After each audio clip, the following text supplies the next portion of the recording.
وادی رضا کی کوہ ہمالا رضا کا گئے، اور جس سمت دیکھیے وہ علاقہ رضا کا گئے۔ الرحیم الحمدللہ رب العالمین والصلاة والسلام علی سید المرسلین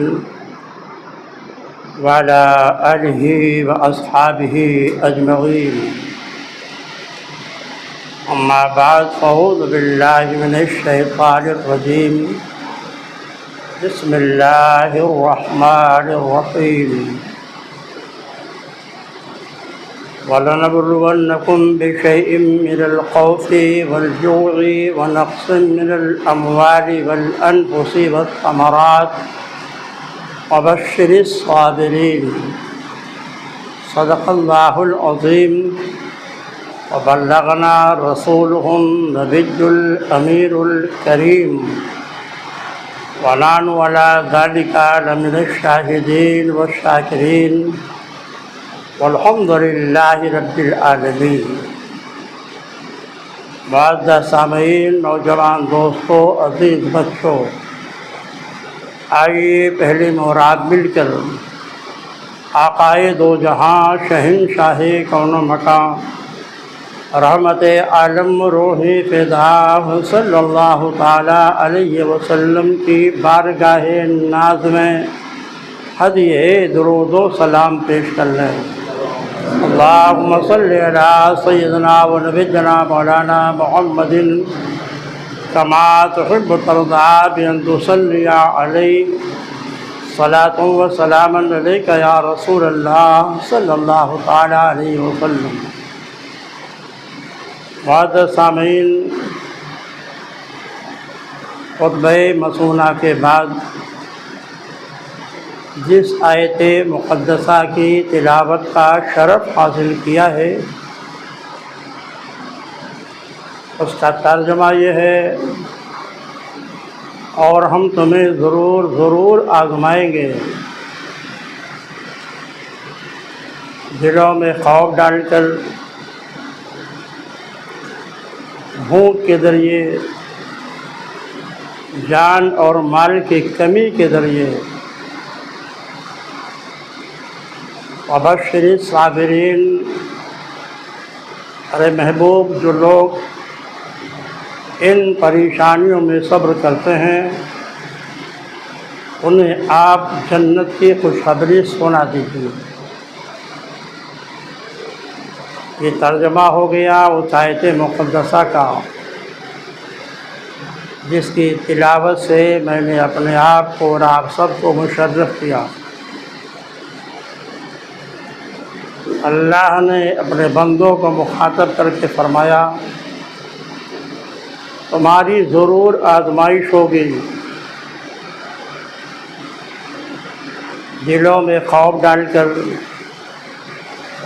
مالوں اور جانوں کی کمی سے، پھلوں کی کمی سے۔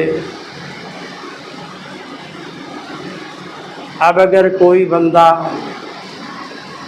ان پریشانیوں میں پڑنے کے بعد بھی اپنے خالق و مالک کو یاد رکھتا ہے، اس کی بارگاہ میں صبر و شکر کرتا ہے، تو پھر اسے جنت کی بشارت دی جا رہی ہے۔ اس وقت دنیا بھر کا مسلمان سخت آزمائشوں کے دور سے گزر رہا ہے۔ خوف، جانوں کی کمی، مالوں کی کمی، پھلوں کی کمی، آپ سبھی اس پر واقف ہیں۔ بے شمار پریشانیاں اسلام اور مسلمانوں پر یہود و نصارہ اور مخالف طاقتوں کی جانب سے مسلمانوں پر ڈھائی جا رہی ہے۔ یہ آج کی کوئی نئی بات نہیں، اللہ کا جو جتنا محبوب ہوتا ہے اسے اتنا ہی زیادہ آزمایا جاتا ہے۔ اشد بلاء الانبیاء ثم الاولیاء ثم الامثل فالامثل، سب سے زیادہ سخت آزمائش انبیاء کرام کی ہوتی ہے، پھر اولیاء کرام کی ہوتی ہے، پھر درجہ بدرجہ جس کا ایمان جتنا طاقتور ہوگا اسے آزمائشوں میں اتنا ہی زیادہ ڈالا جائے گا۔ انبیاء کی تاریخ اٹھا کر آپ دیکھیں، سیدنا آدم علیہ السلام تک 300 حضرت آدم علیہ السلام 300 سال تک آزمائش میں رہے۔ ہمارے شرم و حیا کہ انہوں نے آسمان کی طرف سر نہیں اٹھایا، مگر ایک ایسا وقت بھی آیا جب وہ آزمائش میں کامیاب ہوئے، پھر اللہ نے بے شمار نعمتوں سے ان کو نواز دیا۔ حضرت نوح علیہ السلام 950 سال سے زیادہ تک کفار و مشرکین کے نرغے میں رہے، تبلیغ دین میں بے شمار پریشانیاں برداشت کرتے رہے۔ ان کی کافر قوم نے ان کو اتنا مارا کہ ان کا جسم اثر خون سے لہو لہان ہو گیا۔ بالآخر وہ بھی آزمائش میں کامیاب ہوئے اور اللہ تعالیٰ نے کشتی نوح تیار کرنے کا حکم دیا اور 82 نفوس کو لے کر آپ کشتی میں سوار ہوئے، اور آپ کے وہ تمام دشمن جنہوں نے سخت ترین ایذائیں دے کر آپ کو ستایا تھا طوفان نوح میں ڈبو دیے گئے۔ حضرت یونس علیہ السلام کی آزمائش ہوئی، 40 روز تک مچھلی کے پیٹ میں رہے۔ بالآخر اللہ نے ان پر فضل فرمایا، وہ بھی آزمائش میں کامیاب ہوئے۔ ایک دنیا کا ایک دستور رہا ہے کہ جو جتنا زیادہ اللہ کا قریبی ہوتا ہے اتنا ہی زیادہ اسے سخت آزمائشوں میں ڈالا جاتا ہے۔ آقا کائنات صلی اللہ علیہ وسلم 13 سال تک کفار و مشرکین کا ظلم و ستم سہتے رہے۔ آپ پر ایمان لانے والے صحابہ و صحابیات مشرکین مکہ کے بے پناہ ظلم و ستم کو سہتے رہے۔ پھر ایک دن اللہ نے ان ظالموں کو ظلم و ستم سے اپنے محبوب کو نجات عطا فرمائی۔ بالآخر آپ مدینہ طیبہ ہجرت کر کے تشریف لے گئے۔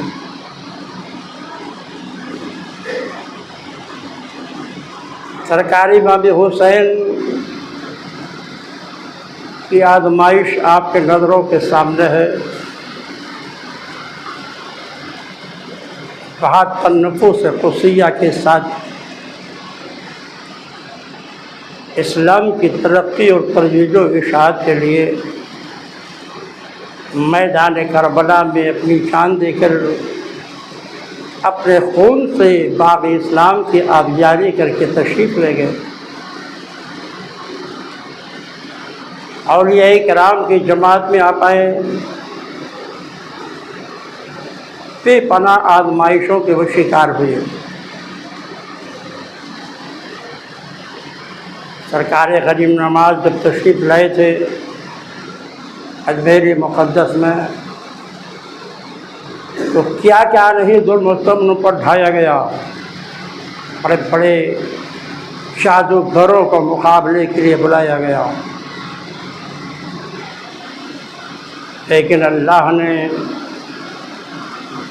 اپنے محبوب ولی کی حفاظت کی، نہ صرف حفاظت کی بلکہ ان کے دست انور پر 90 لاکھ غیر مسلمین نے اسلام کا کلمہ پڑھا۔ تو ایک تاریخ ہے آزمائش کی. آزمائش کے وقت میں ہماری آپ کی ذمہ داری یہ ہے کہ جب بھی کوئی پریشانی لاحق ہو، بیماری لاحق ہو، کوئی مالی پریشانی لاحق ہو، جان کی کمی ہو، مال کی کمی ہو، اس آزمائش کے وقت میں بھی ہمیں چاہیے کہ اپنے خالق و مالک سے اپنا تعلق بہت مضبوط رکھیں اور اس ایمان و عقیدے کے ساتھ مضبوط رکھیں کہ پریشانیاں اسے نڈالا ہے، بالآخر ایک دن وہ ہمیں اپنے کرم سے ضرور پریشانیوں سے نجات عطا فرمائے گا. پھر اس کا فضل آگے بڑھتا ہے، پریشان حال بندوں کو اپنے دامن رحمت میں سمیٹ لیتا ہے، ان پریشانیوں کو اس کے گناہوں کا کفارہ بنا دیتا ہے، اور اگر گنہگار نہیں ہے تو اس کے درجات کو بے شمار بلند فرما دیتا ہے. تاریخ سے صرف ایک واقعہ ہم آج کی اس خاص محفل میں ذکر کرتے ہیں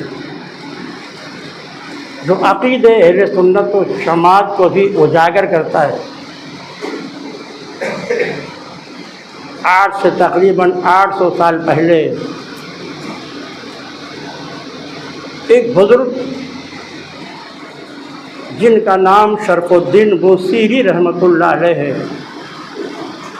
شہر مصر کی ایک بستی بوصیر تھی. اسی بوصیر بستی کے حضرت شرف الدین بوصیری رحمۃ اللہ علیہ نہ صرف علم و فضل میں لوگوں کے مقتدی تھے، بڑے بڑے علماء، فضلاء، محدثین، مفسرین، فقہاء آپ سے اسلام کا درس لینے کے لیے تشریف لاتے تھے. علم و فضل میں اپنے زمانے کے مقتدی تھے. ولایت میں ان کا ایک عظیم مرتبہ تھا. شریعت و طریقت کے وہ سنگم تھے. علوم ظاہری کے لینے والوں کی بھیڑ لگی رہتی تھی. تطہیر قلب اور تسخیہ باطن کرنے والے اولیاء کا بھی اجتماع رہا کرتا تھا.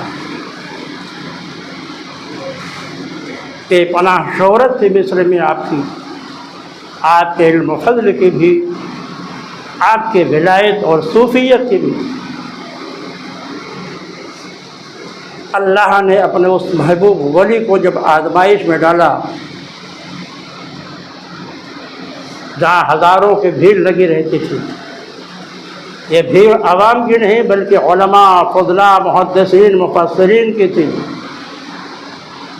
اولیاء، اقصاب، اقواس و ابدال و ابطال کی تھی. آزمائش میں ڈالے گئے، امتحان ہوا، کالش کا حملہ ہوا، آدھا جسم ان کا مفلوج ہو گیا.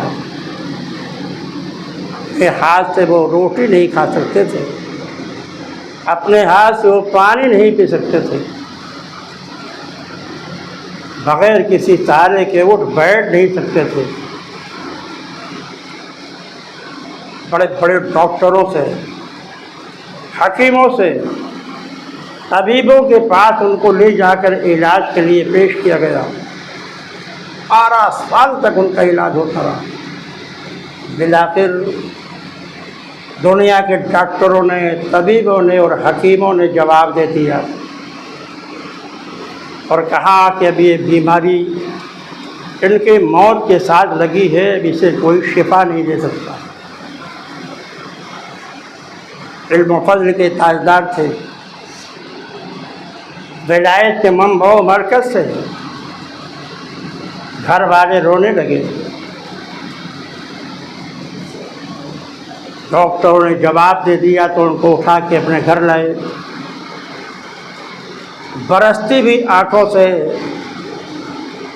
شرف الدین بوصیری سے گھر والوں نے عرض کیا. دنیا کے تمام ڈاکٹروں نے، طبیبوں نے، حکیموں نے آپ کو جواب دے دیا ہے اور کہا کہ یہ زندگی کے آخری کے ساتھ ہے، آخری لمحے کے ساتھ ہے۔ آپ مسکراتے ہیں، مسکرانے کے بعد ارشاد فرماتے ہیں دنیا کے ڈاکٹروں نے جواب دے دیا، حکیموں نے جواب دے دیا، مگر میرے پروردگار نے جواب نہیں دیا ہے۔ اسی کو صبر و شکر کہا جاتا ہے۔ مصائب میں مبتلا ہونے کے بعد کبھی اللہ کے حمد و ثنا اور اس کے شکر میں کبھی نہیں ہونا چاہیے۔ اگر آپ اس پریشانی کی حالت میں بھی اپنے رب سے مضبوط تعلق رکھتے ہیں، انشاءاللہ وہ خالق و مالک ہے، اسی نے پریشانیوں کو دیا تھا اور اسی ہی پریشانیوں کو نجات دینے والا ہے۔ شرف الدین بوصیری کہتے ہیں سارے ڈاکٹروں نے جواب دے دیا، سارے حکیموں نے جواب دے دیا ہے، مگر میرے پروردگار نے تو جواب نہیں دیا ہے۔ زندگی اور موت کسی انسان کے قبضے میں نہیں ہے، اس کا مالک صرف رب العالمین ہے۔ اگر اس کی مشیت و مرضی ہوگی تو مجھے شفا ملے گی اور انشاءاللہ یقیناً ملے گی۔ ہمیں اس کی ذات کریم پر پورا بھروسہ ہے۔ گھر والے رو رہے ہیں، مگر شرف الدین بوصیری رحمۃ اللہ علیہ کے دل و دماغ پر اس کا کوئی اثر نہیں ہے۔ اللہ سے تعلق اتنا مضبوط ہے ان کا۔ رات کا وقت گھر والے سب سو گئے، آپ بے چینی کے عالم میں ہیں، چین و سکون آپ کا چھنا ہوا ہے۔ تاریخ بتاتی ہے جب سب لوگ سو گئے تو شیخ شرف الدین بوصیری رحمۃ اللہ علیہ نے اپنے چہرے کو گنبد خضرا کی طرف گھمایا۔ بہت بڑے عاشق تھے اللہ کے رسول کے، عناصر رسول تھے، آنکھیں ساون و بھادو کی طرح برسنے لگیں اور روتے ہوئے گنبد خضرا کی طرف متوجہ ہو کر سرکار دو جہاں صلی اللہ تعالیٰ علیہ وسلم کی بارگاہ میں ایک نعتیہ قصیدہ لکھا۔ بہت بڑے شاعر تھے، بے شمار قصائد آج بھی ان کی کتابوں میں موجود ہیں، مگر اس خاص رات میں آنکھیں برس رہی ہیں، گنبد خضرا سے لو لگا ہوا ہے، عشق و محبت رسول میں ڈوب کر شرف الدین بوصیری رحمۃ اللہ علیہ نعتیہ قصیدہ لکھ رہے ہیں۔ تاریخ بتاتی ہے 161 اشعار پر مشتمل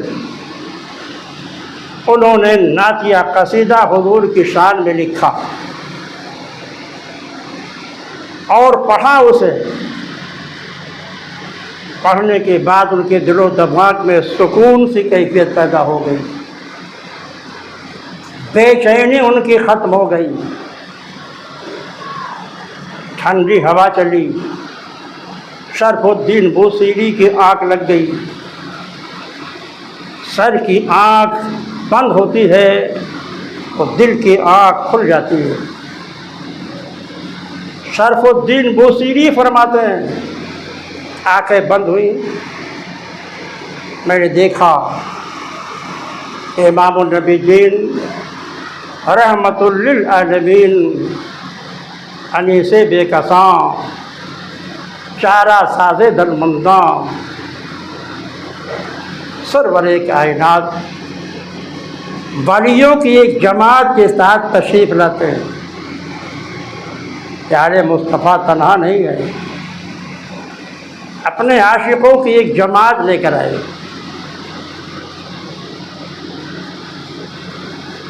جب شرف الدین بوصیری فرماتے ہیں کہ میں نے دیکھا میرے آقا جلوہ فگر ہیں، ان کے ساتھ ولیوں کی ایک جماعت ہے، میرا پورا کمرہ خوشبوؤں سے معمور ہے، حضور کی تجلی سے میرا کمرہ چمک رہا ہے۔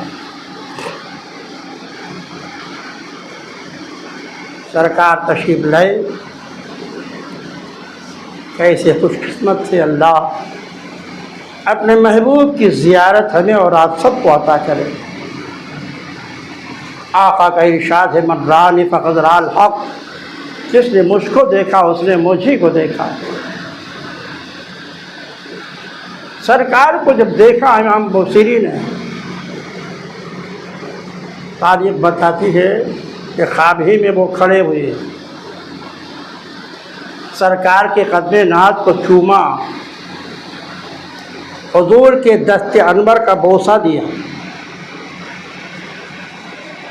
آقا کائنات صلی اللہ علیہ وسلم تشریف فرما ہوئے، بوصیری کہتے ہیں میں کعبے میں کھڑا ہو گیا اپنے محبوب اپنے نبی کی تعظیم و تکریم کے لیے، قدموں کو چوما، ہاتھوں کا بوسہ دیا۔ اب پیارے مصطفیٰ ارشاد فرماتے ہیں شرف الدین میری نعت سناؤ، میری نعت سناؤ۔ عرض کرتے ہیں اللہ کے حبیب بے شمار نعتیں میں نے آپ کی تعریف میں لکھی ہیں، بے شمار قصیدے میں نے آپ کی تعریف میں لکھے ہیں، کون سی نعت سناؤں؟ آقا فرماتے وہی نعت سناؤ جو کہ کچھ دیر پہلے تم لکھ رہے تھے اور میری بارگاہ میں پیش کر رہے تھے، وہی نعت سناؤ۔ شرف الدین بوصیری رحمۃ اللہ علیہ مؤدب ہو کر سرکار کی بارگاہ میں نعت کے قصیدہ نعت یا قصیدہ اشعار پیش کرنے لگے۔ سرکار پر محویت و کیف طاری تھا، قصیدہ پڑھ کے ختم کیا۔ اب اللہ کے نبی ارشاد فرماتے ہیں اب میں تمہیں کچھ انعام دینا چاہتا ہوں۔ شرف الدین تو نے میری نعت پڑھی ہے نا، میں تمہیں انعام دے کر اپنے امت کو بتانا چاہتا ہوں کہ نبی کی نعت پڑھنے والے کو انعام دینا یہ نبی کی سنت ہے، اس لیے میں تمہیں کچھ انعام دینا چاہتا ہوں۔ عرض کیا آقا کرم فرما دیا جائے۔ سرکار دو جہاں سے ارشاد فرمایا کہ میں تمہیں انعام میں چادر دینا چاہتا ہوں۔ سرکار کے توش مبارک پر ایک چادر رکھی ہوئی تھی، کہا میں تمہیں انعام میں ایک چادر دینا چاہتا ہوں۔ اسی لیے اس قصیدے کو قصیدہ بردہ شریف کہا جاتا ہے۔ بردہ کے معنی عربی میں چادر مبارک ہوتی ہے۔ سرکار نے فرمایا تم نے نعت پڑھی ہے تو میں نعت میں بطور انعام تمہیں یہ چادر دینا چاہتا ہوں۔ فرماتے ہیں کہ میں نے عرض کیا یا رسول اللہ اگر کچھ انعام ہی دینا ہے نا تو میری صحت واپس فرما دیجیے، میری تندرستی واپس کر دیجئے۔ آقا فرماتے ہیں کہ میں تمہیں انعام میں چادر دینا چاہتا ہوں۔ بولو چادر لوگے کہ اپنی تندرستی لوگے، اپنی صحت لوگے؟ عرض کرتے ہیں یا رسول اللہ صحت میری طلب پر دے دیجئے اور چادر مبارک اپنی مرضی سے دے دیجئے۔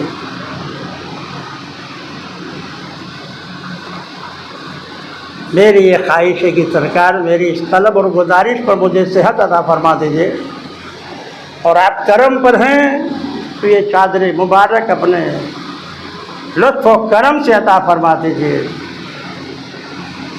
پھر سرکار نے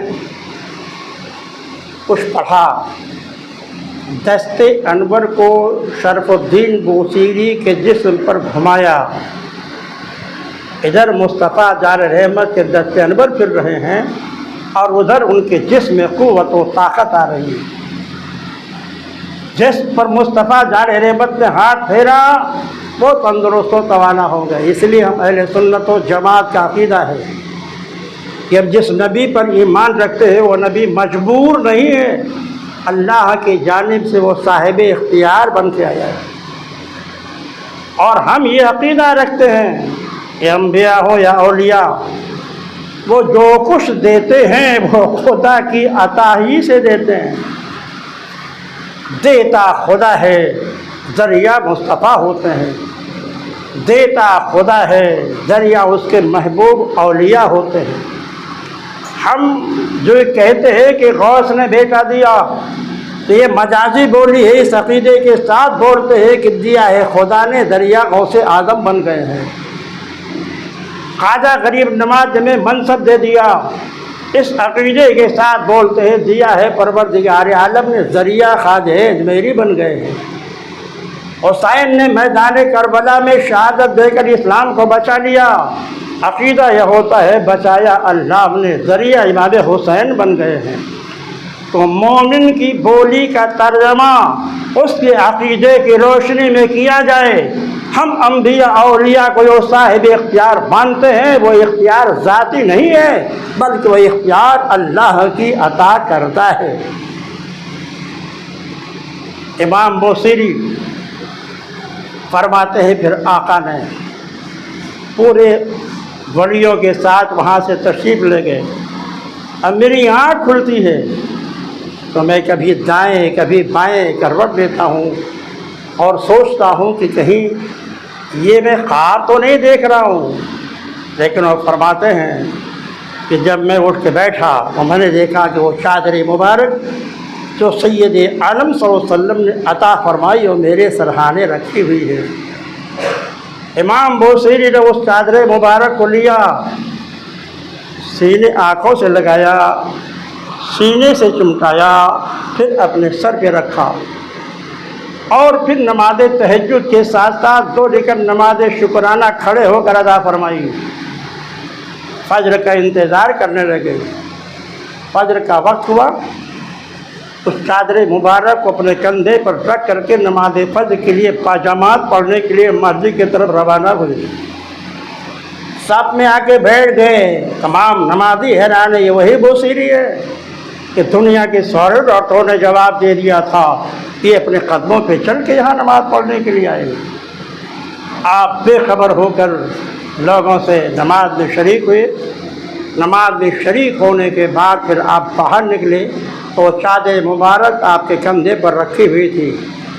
وقت کے ایک مجذوب جو اس علاقے کے تھے وہ چلے آ رہے تھے، جب بوصیری کے قریب پہنچے تو کہا بوصیری ٹھہرو، مجھے بھی وہ نعت سناؤ نا جو تم نے سرکار کو رات میں سنایا ہے۔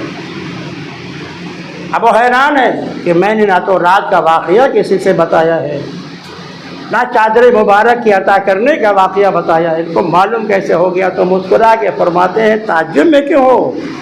ارے جب تم قصیدیہ نعت پڑھ رہے تھے نا تو سرکار کے ساتھ ولیوں کی جماعت موجود تھی، تو میں بھی تو میں شریک تھا اور میں تمہاری قصیدے نعتیہ کو سن رہا تھا۔ اے عزیزو، پھر اس کے بعد کیا ہوا؟ ختم ہو رہا ہے عزیزو، میں 2 منٹ اور چاہوں گا تاکہ بات پوری ہو جائے۔ آپ اپنے گھر گئے۔ مصر کا شہنشاہ بہاؤالدین تھا، اس کا وزیر سعد الدین تھا۔ سعد الدین بہت ہوشیار، بڑے ذہین وزیر تھے۔ اللہ کی مشیت ان کی آنکھوں کی روشنی چلی گئی۔ سوتے ہیں تو خواب دیکھتے ہیں کوئی غیب سے آواز دینے والا آواز دیتا ہے، سعد الدین آنکھوں کی روشنی چاہتے ہو تو قصیدہ بردہ شریف شرف الدین سے منگا لو، آنکھوں سے لگاؤ تمہاری روشنی واپس آ جائے گی۔ دوسرے دن سعد الدین نے بذات خود حاضر ہو کر شرف الدین بوصیری سے قصیدہ سنا، انہوں نے لکھ کر کے دیا، آنکھوں میں لگایا، آنکھوں کی روشنی واپس ہو گئی۔ پورے مصر میں شور ہو گیا، جو بیمار ہو سعد الدین کے پاس آئے۔ بیمار چلے آ رہے ہیں اور شرف الدین بوصیری کے اس قصیدے کو سعد الدین اس کے جسم سے مس کرتے ہیں اور اس کی بیماری دور ہوتی نظر آتی ہے۔ عزیزان محترم، اس لیے بزرگوں میں، مشائخ میں قصیدہ بڑا مجرب ہے۔ ہمارے اکابر مشائخ اور بزرگان دین روزانہ اس قصیدے بردہ کی تلاوت کرتے ہیں، 161 پر مشتمل ہے۔ خدا نہ کرے اگر کوئی لا علاج مرض میں مبتلا ہو جائے تو اس کو چاہیے کہ قصیدے بردہ شریف منگا کر کے وہ اور پڑھتا رہے، انشاءاللہ اس کے برکتوں سے اس کو شفا ملے گی۔ ان حضرات کے سنت باقی ادا فرمائیں۔